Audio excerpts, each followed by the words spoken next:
People who work in it. What's the wildest thing you've discovered/had to do while at work? 1. Back when I first started ages ago, a woman called in and said my mouse isn't working. I asked her if it was wired or wireless. I don't know. Why would I know that? What do you mean? Is it wired or not? Is there a wire on it? I said I don't know. This isn't my job to know, it's yours. So I asked her if she picked it up and walked away, how far would she get? I was the one that got in trouble. 2. One time I started suspecting that a machine wasn't plugged in the power outlet. I didn't want to ask them directly to double check as I could easily see that escalating and the person becoming aggressive, as I heard stories before. So I said I think your power outlet may have problems. Could you unplug this machine and plug a phone charger and check if it's charging consistently? That's when the line went silent for a long time until I hear an embarrassed voice apologizing because the machine wasn't plugged in. 3. Big company, couple of hundred users, each with their own network drive, hot desking scenario, so they could get their docs, no matter where they sat in the call center/rest of building. The server that housed the home drives, as we called them, was running low on disk space, so we sent out emails to everyone saying the shared drives were for work docs only, and that we could see images, MP3s, move files, etc., and that these should be deleted if not work related. Fast forward a few weeks and the disk usage has gone down,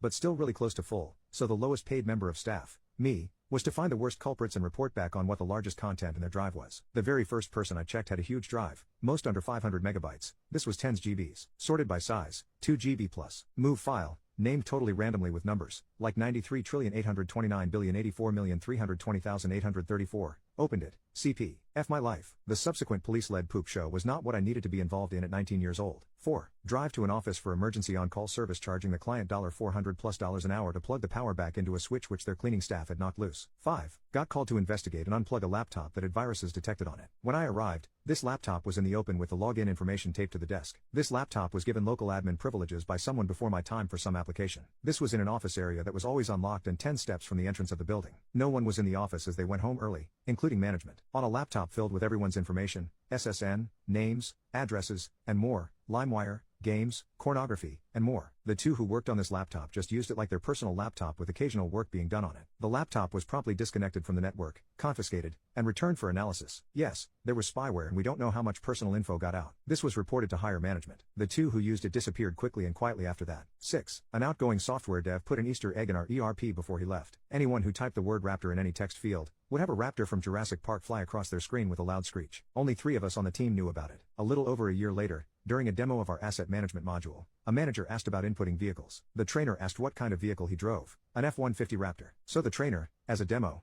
input the vehicle description, and bam, Ra-ow, comes screeching with this Raptor flying across the screen in a room of 50 to 60 people, including our CBO, and most of our upper managers. My wife is one of those upper managers, so she sees me in the back of the room trying so hard not to laugh. She gave me this look like, really? Our boss just calmly said, well, that's not a bug or a feature. Looks like we'll need to fix that. He had no idea. The next day he went back through the commits and saw where it originated. During an after-action meeting he kept it low-key and just assigned it to me and this other dev who knew about it to take it out. He finished by saying, and please don't put Easter eggs in our code. 7. Walked all the way across campus in the Florida heat just to tell a PhD professor that the reason their monitor kept turning off every few seconds was because the computer was in fact turned off. Then got yelled at for her classroom not being ready for her when she came in. Also was told to make sure these projectors aren't in the building by the end of day. Don't care where they go, just that they aren't here tomorrow by my boss. It was more expensive to buy new bulbs for them than to just buy new ones, so that's how I ended up with 5 projectors that lasted years. 8. My husband does not work in it but he should. He worked on a facilities team at an expensive private school, and one day got a ticket to remove/trash a 75-inch TV. He approached the head of the IT department asking why he needed to trash it when he had just installed it brand new. The head of it told him it won't stop shutting off. My husband loaded it into the work van and dropped it at our house instead.